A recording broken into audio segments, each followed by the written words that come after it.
So with that, today, we're going to jump into how we're going to set up the forecast, how to adjust the forecast for best accuracy, some tips and tricks, and then best practices that we have here at Tymeshift that we've seen from working with all of our lovely customers like you.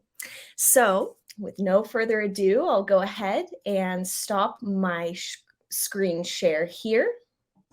And Paulette, I'll hand it over to you. All right, so first things first, why the forecast is important. As Lilith was already alluding, right? Like we need to forecast and plan ahead everything in our life, right? And for example, most relatable situation that maybe I could share today, it's forecast and Tymeshift is like the GPS for your business, right? You need to understand how much volume is going to come your way, how many people you will need to really handle that type of volume as well. And at the same time, you need to evaluate with the forecasts that we offer in Tymeshift. You need to evaluate what will be your cost related to staffing up and beefing up, as some people might say, your teams, right?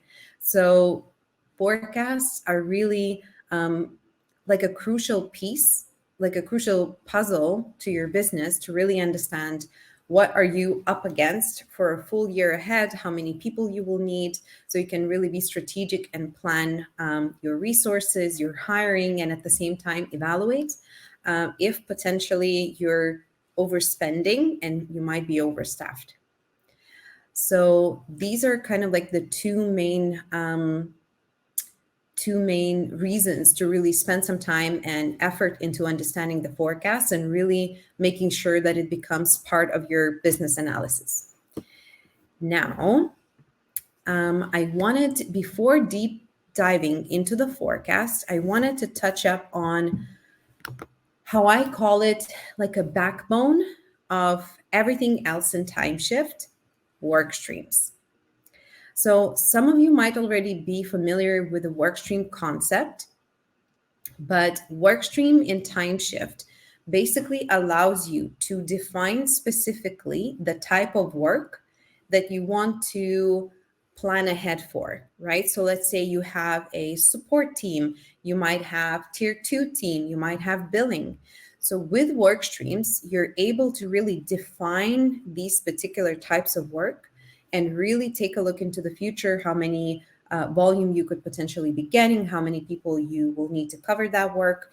You then would take it even to the next step further and understand how many people, or actually the next step further would be scheduling folks for that type of work, understanding if there's any staffing gaps and how to adjust it. And then of course, reporting on this type of work as well.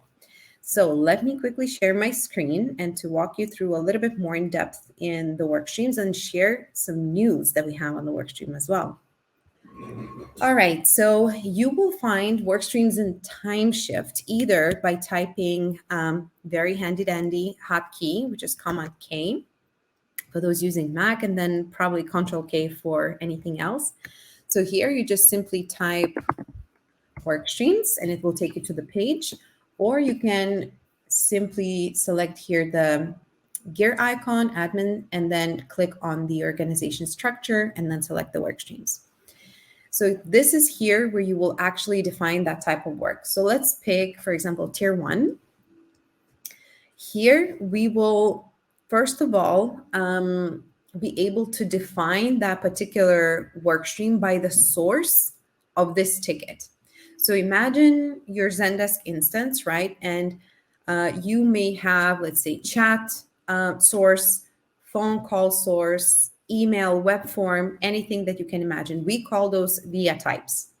So once you either edit or create a new workstream, you will be able to edit the conditions of that workstream and really define what's important to you. So here in the contact via type, you will be able to select either all via types that are related with tickets.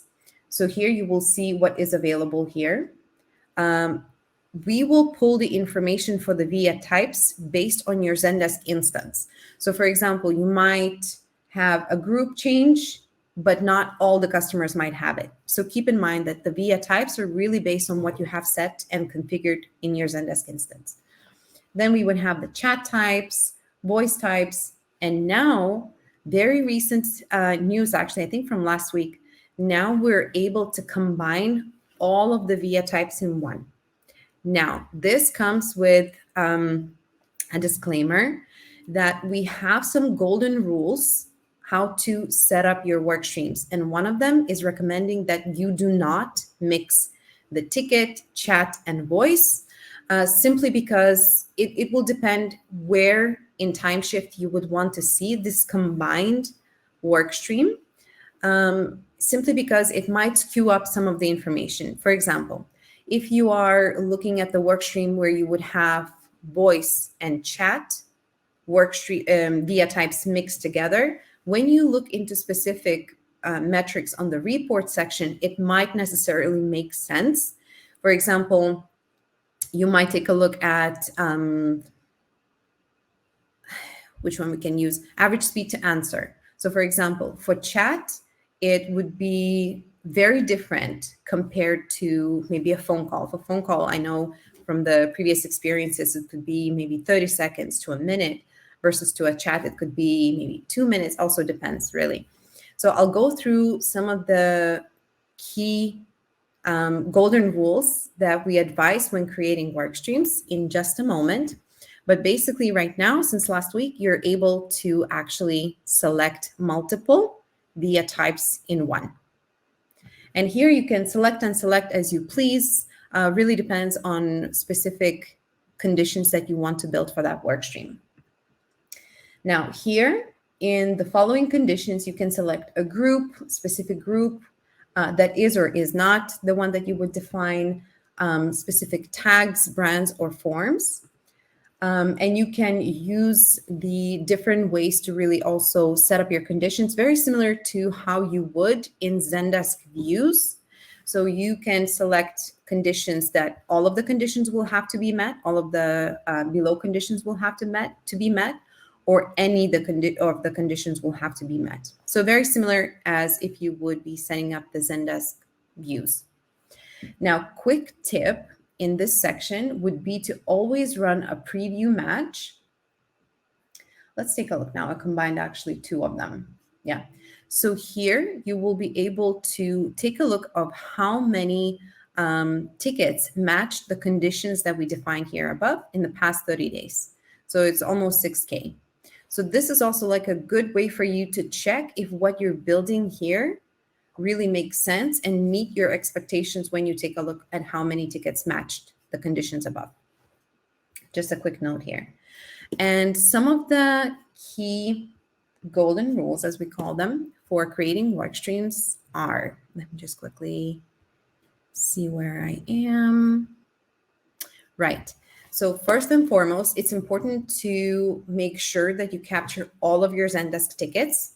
So here, the importance is emphasized on the fact that you really have to consider all the different groups that you're including or excluding in creating the work stream, simply because if you don't include all of the work or all of the volume that is coming to Zendesk, you might actually have a risk of being understaffed.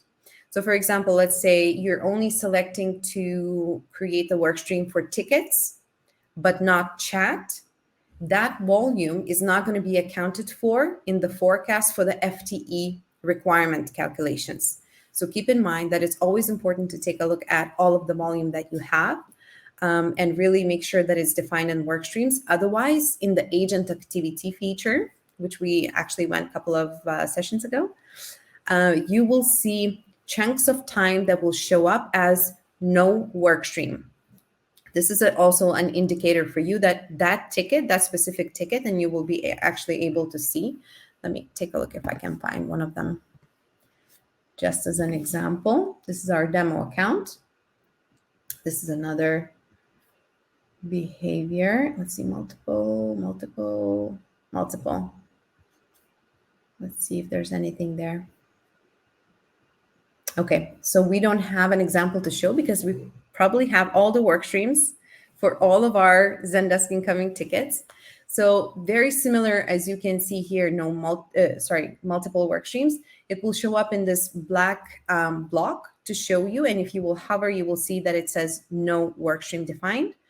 And when you click on it, you will actually have an opportunity to open the Zendesk ticket and identify what is the group, maybe what is the tag or the brand that you're actually defining this ticket or assigning to this ticket. And then you would be able to take a look at your workstream section to identify if potentially this specific ticket is not matching any of the conditions. So yet again, it's important to capture all of the volume. Otherwise, you risk of being understaffed. Now, another rule that we have for the work streams is that work streams cannot overlap with one another. Here we have an example of exactly this situation. That means, and let me zoom in a little bit, that means that the ticket 100896 matches two different conditions, two different work streams, billing and messaging. This indicates that we really need to take a look at the work stream itself, both of these work streams, to understand what we have to exclude or how do we have to define those work streams better so they don't overlap. And why it's important, it's because right now we would be overstaffing because we're counting this work twice in two different work streams, billing and messaging, when we look into the forecast. And now the last golden rule that we have for creating work streams is that you must segment at minimum by channel from a forecasting standpoint, right? So each of the channel, for example, let's say voice versus chat, they will have different average handle time requirements and the SLAs as well. So that's why we ask at least to define the work by the channels, right? So we were just taking a look into that. Work streams. So here we would be defining it by channels. So first of all, chat, then the voice, right? Because it will have different parameters that we will have to set, and then the tickets. All right, so I think that's it about the work streams itself. Let's hop into the forecast. So yet again, you can either use the hotkeys to access forecast, or you will find it on our navigation bar at the top with a little cloud and lightning. So here we are in the forecast. Now, to start with, I'll just walk you through basically some of the key sections that we have. So when you open the forecast, you will see some of the information that we have available on the left-hand side. There's a huge graph and then table. You will see a table here in the middle, and then we have a right-hand side section. It's 4 p.m. Apologies, I had way too much coffee, so I might be stumbling on my words. And then, yes, on the right-hand side, we will have a few additional functions here as well. Let's start with the left-hand side. So here you will see all of your work streams that we have created. And every time you access forecast, first thing we recommend is running the recalculation of the forecast for each of the work stream. We, right now, whenever you access the forecast, we don't yet automatically recalculate all of the work streams simply because it's going to be very heavy on the database. So anytime you want to reevaluate what is the upcoming volume and then required staffing for each of the work streams, we recommend that you come over here and hit recalculate forecast. So couple of additional details here. So as I mentioned, on the left-hand side, you will see all of your work streams that you have created. Now, we also have an opportunity to group the work streams into a folder. So you can see here, very visibly different, we have an email folder. If you ungroup it, you will see additional work streams that are hiding here. This way, you can actually only see it, you can see the forecast and the required staff for an email group, which comprises of specific work streams inside. If you wanted to see them individually, you can simply click ungroup and you will see them all individually. Now, additional things. Oh, by the way, to create a folder, you will have this icon here at the bottom. Now, you will notice that for each of the work streams, we have a couple of icons here. You see this one is a little bit more grayed out. So here we have a hiding option. So let's say you don't want to take a look at tier 2, so you can simply hide it, or actually you can opt to show it. So this way we will pull it into a graph. Let's say it's too many colors, difficult to decipher what I actually want to take a look into. So I can actually hide all of them. There we go. And now I'm looking only into tier 2. Now you will also notice that there is this icon here as well, like a little graph icon. When you hover on it, you will actually see what it relates to. So first of all, for the tier 2, we can take a look that it says here that this particular work stream, it has additional inbound volumes being adjusted. And I'll get to that in a moment. So here, if we hover as well, volumes adjusted, then another one for the chat, for example, it has historical outliers excluded. I think we had another one. Yeah, phone has inbound volume adjustment and historical outliers excluded. So this, once you hover on it, will tell you a little bit more details about what manual changes were done to this work stream. And I'll get to it in a moment to explain why it's going to be important. Also, on the left-hand side, once you click on the three dots that we have on the left side of each work stream, you will see some of the options. We can change the color of the work stream right away from the forecast instead of going into the work stream section itself. We can recalculate the forecast, and this is an important piece for you to get into a habit of recalculating whenever you're evaluating how many people you potentially might need for upcoming month to schedule. So it's going to be important to recalculate it for us to include the historical information into the forecast.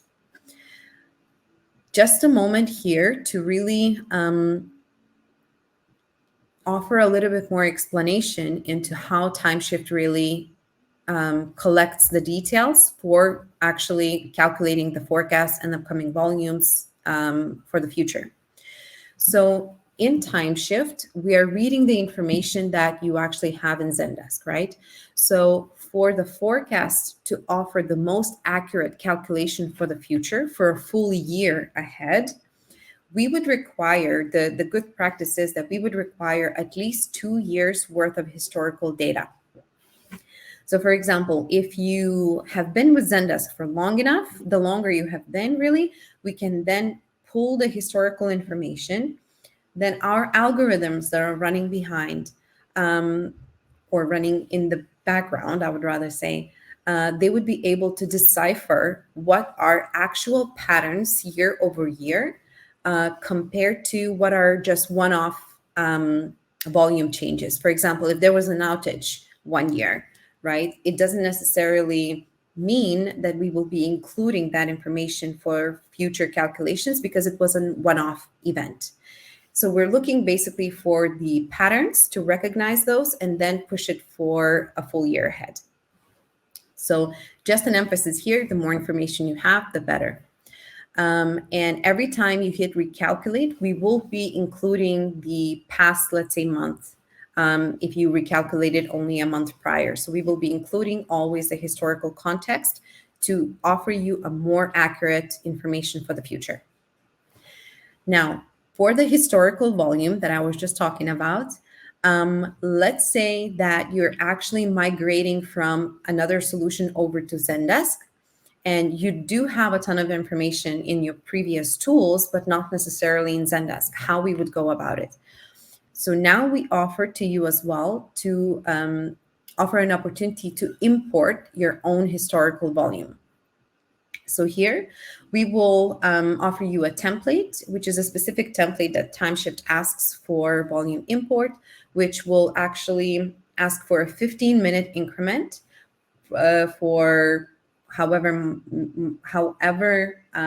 many days you have or years in the past. So basically the note here is that we're looking for a 15-minute increment for historical volume to be imported into Tymeshift, where our systems will then crunch the numbers and we'll use that information to offer you a forecast ahead.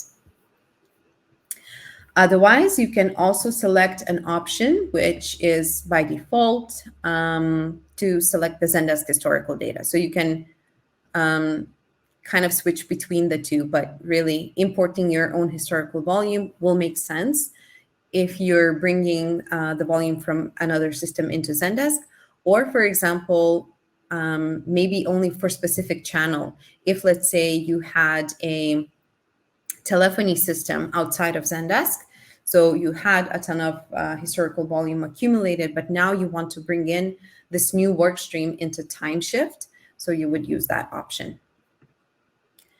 Let me take a pause here and see if there's any questions, anything that I might need to deep dive into. I think that Maxime and I have it covered over here. Good.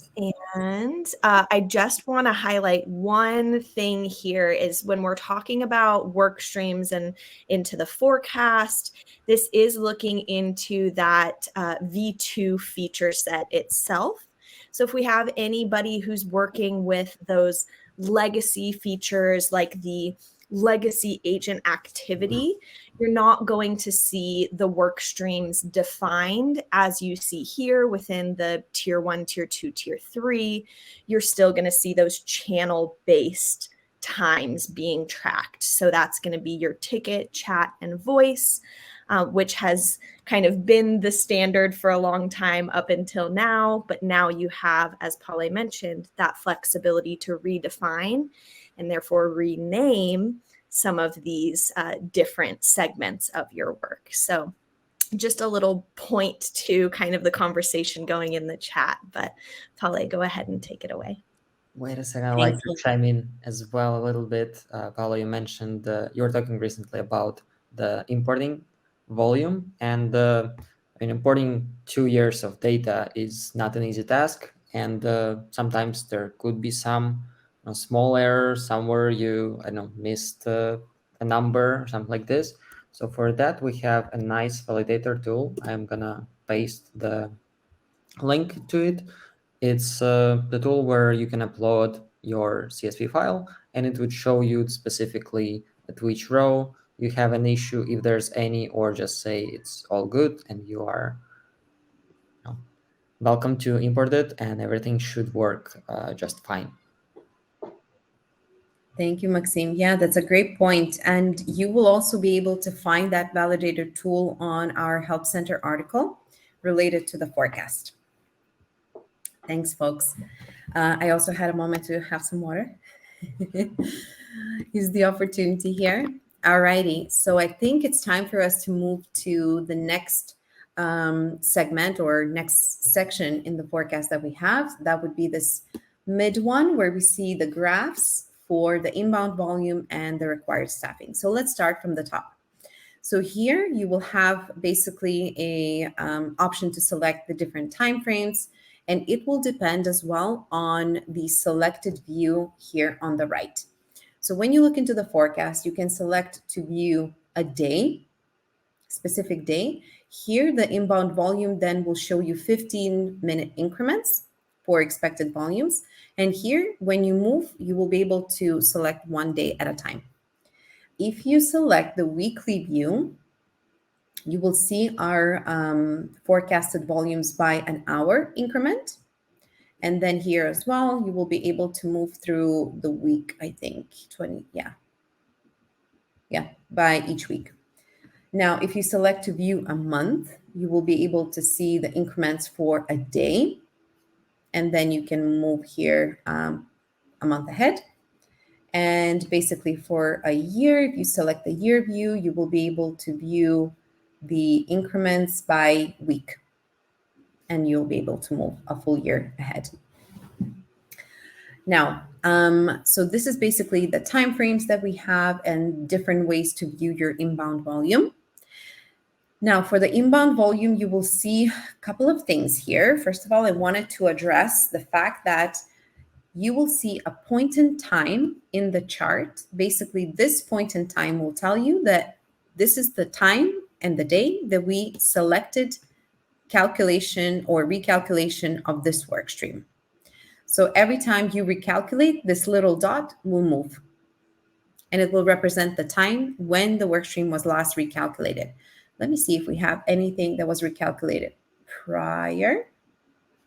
Oh, actually, yeah, tier 2 was recalculated a while back. So let's go ahead and do that. Let's recalculate it. So you will see it will start to crunch numbers and the workstream will disappear for a moment. And once that's all done, it will appear here. While it's recalculating the tier 2 workstream, I wanted to also address something very obvious in the chart. At some point, as you can see here, the calculation or kind of like the graph starts to be like a dashed line. That's the right way to say it. Instead of a solid one, you will see dashes here. So this is what we call a forecast. Basically, what that means that we don't have at least 2 years worth of data to spit out the forecast for a full year ahead.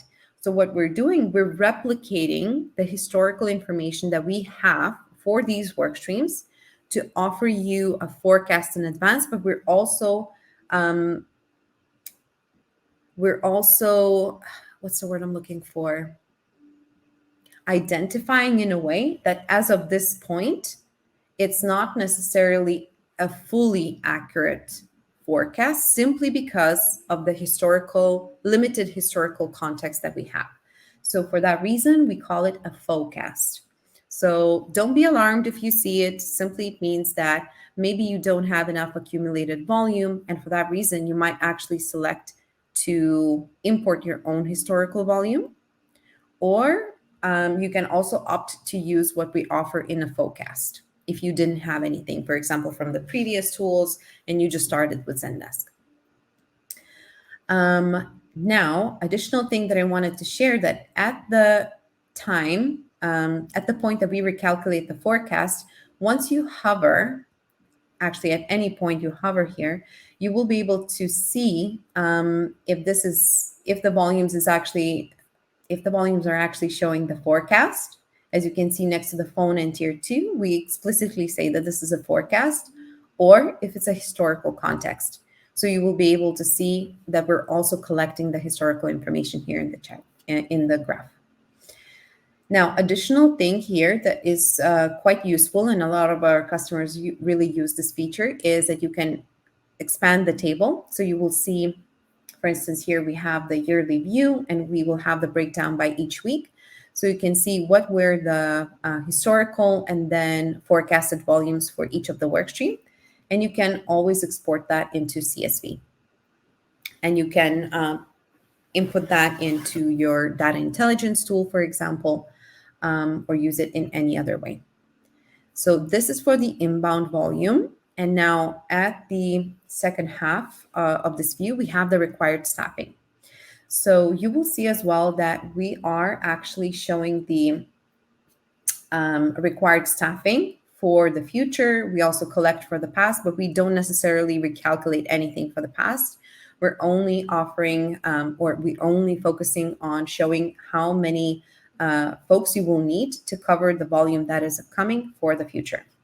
Let me select a smaller time frame. There we go. So here you will see in the required staffing, and I'll get to that in a little bit because there's quite a few parameters that we will need to input to also offer a more accurate calculation, how many people you will need to cover the volume. But here as well, you will be able to see how many folks you will need for example, Thursday, 29th of June at 5 a.m. So we're forecasting 4 folks on the phone and 1 person on tier 2. So you'll be able to get that information. And just as for the inbound volumes, you will be able to export the information from the table that we offer at the bottom too. All right. So with the midsection explained, I want to deep dive into what we have to offer on the right side, because I think this is where you will really be able to leverage the forecast and really make it custom for you and for your teams. Now, as I mentioned, this icon here, if you hover on it, it will show you that this specific workstream has some additional inbound volume adjustments. So if we, let's click on just the tier 2 for a better explanation. So once we click on the work stream, you will see, if you click here on the volume adjustments, some of the modifications that we've done. So you can think of the situations when you would use that in a way that, for instance, you are running a new product launch and you know that it will generate a lot more volume, maybe additional questions coming into the support team, right? So here we really recommend that you actually input that context into the incoming volume calculations, because that additional volume will also manifest in additional staffing that you will need to cover that work. Right. So for example, if you have a marketing campaign that is running, you know that it might generate some questions, or product launch or anything of that sort, we really suggest that you make sure to add that. Or for example, if you're adding some automations, right, that will help reduce the incoming volume to your team, you can also adjust that here to show like a negative, what's the right way to say it? Negative impact into the incoming volume, which is at the end of the day is positive for the team and saving for the company. Now let's go into excluding the outliers. That's another option that we have here. So let's say it's kind of like a reversed way of impacting your volumes. So for instance, here for the volume adjustments, you will be adjusting something for the future. With exclusion of the outliers, you will be impacting the historical information that eventually is being calculated for the forecast for a full year ahead. So let's say you had a testing period for one of the specific work streams where you imported volumes, or maybe just had a testing period within the Zendesk instance, and you don't necessarily want to include that specific period of time into the forecast calculation. You can easily exclude that. I interrupt you. I would actually suggest, instead of excluding that sort of volume when you were testing, you should use the selection of historical volume for this use case, because it's at the start of the workstream lifecycle, right? So we can completely ignore this volume at the beginning, and we don't need to capture anything that's prior to that specific moment. So if you can go to that menu where you can define the historical period. So yeah, in those 3 dots, it's the first ones, like Zendesk historical data. Good, yeah. So here, All right. default, we use all available data, which is 2 years, or however many you have, obviously. And if you undo the checkbox, you can then define the date prior to which we should ignore the data. So in this case, the testing period, you would know where you stopped the testing and where your volume actually got to the adequate and relevant pattern, because the forecast is as good as the data that you provide to it. There is no way to generate a good forecast with the bad data input. So the most important is to make sure that you provide the most relevant data. So you just select the date that's after the testing period and when the volumes actually got to the normal live operation, and hit apply and generate forecast. Thank you so much, Maxime. Yes, I knew that we had this feature somewhere. Yeah, and then the exclusion is for something that's more like, if you are, for example, a product company like Tymeshift is, there was a huge, issue on your system, and you got a lot of requests coming from customers, but this is not something that actually happens every time in this period of the months. So you would like it to be excluded so that forecast wouldn't repeat this and wouldn't assume that, okay, this is something like a holiday, so maybe every year on this specific day we would have a spike of volume, which wouldn't be true. And in the example that Paula is showing, it's exactly the outage as an example. Yeah, very good point. Thank you so much, Maxime, for intervening and adding additional context here. Yeah, so with the exclusion, yeah, you would definitely take a look at the historical volume that might have impacted the forecast, right? Then you can definitely opt out to exclude, such as outage, or maybe the same things that we were mentioning for the volume adjustments, right? The product launch generated a ton of questions, or marketing campaign, that don't necessarily happen at the same time. So you can opt to exclude that as well. All right, now let's move into the last section that we have here on the right, which is the staffing parameters. This is where the juicy things happen. So for the staffing parameters, of course, to see the volumes for the future, let me just open that here. To see the volumes for the future is great, but it doesn't necessarily have an impact if you don't take a next step and really evaluate how many people you will need to handle that volume. This is exactly where the staffing parameters would come in. Let me select another also work stream so we can see a couple of them. So here in the staffing parameters, now we offer as well an option for you to select a specific channel. Why it's important? Live channels such as phone or chat will have different SLAs and different additional parameters that will affect the required staffing. For example, if you select a email channel, you will have an option to input your average handle time, first response time, and so forth.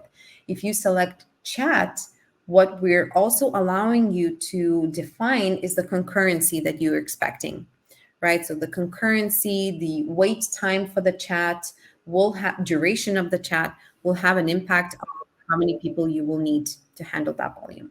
So you will have an option to select the channel, and every time you click on the suggestion icon or hint, I think hint, that's how it's called, hint icon, you will see a little bit more context here, how to use that. Now, for the required staffing calculation, we also need to understand what is your occupancy. Occupancy basically is the percentage of the time that you're expecting your agents throughout their workday to be productive, right? And industry standards are around 70 to 80%. So really probably will depend on your company targets and company requirements, but yet the industry standards are around 70 to 80.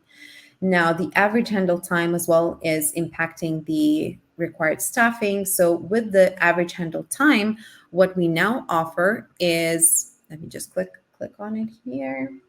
We're offering for you to use a few different options for the average handle time. The first one is using the static value, right? So you can put it as the average handle time that you're striving for. Let's say that maybe your current average handle time, and you can see that in Tymeshift as well in our report section, you can see that maybe right now it's 10 minutes, but you would want to reduce it by half, let's say to 5 minutes, right? So with the static value, you can really play and see how it would look like with different values, right? Importing and forecasting the average handle time. So very similar situation with the import of the inbound volume. You can import your previous average handle times from a different system. And then additional option is to use Tymeshift's average handle time calculation and the forecast that we have for it, basically to show the values that we will forecast for the future for the average handle time, based on your historical average handle time that we also track in Tymeshift. Now, for the first response time, this is basically the SLA that currently you can select in Tymeshift. So here it would be the first response time, and you can define it per each individual work stream. So for now, here you can see that it's 4 hours selected for the tier 1. Then the target to meet this expectation, to meet the 4-hour first response time. It will depend as well from industry to industry, and then what your commitments are to your customers as well. Shrinkage as well talks here about the buffer of staff that you need to keep in mind and that you will need to take into consideration to cover any unexpected either attrition or tardiness or somebody getting sick. So industry standard, I think, as well as around 20 to 30%. Then you have an option to define the minimum staffing. And here, this piece would be important, for example, if you have some commitments, for example, to your customers to offer critical mass at any given point, even if the volume is 0.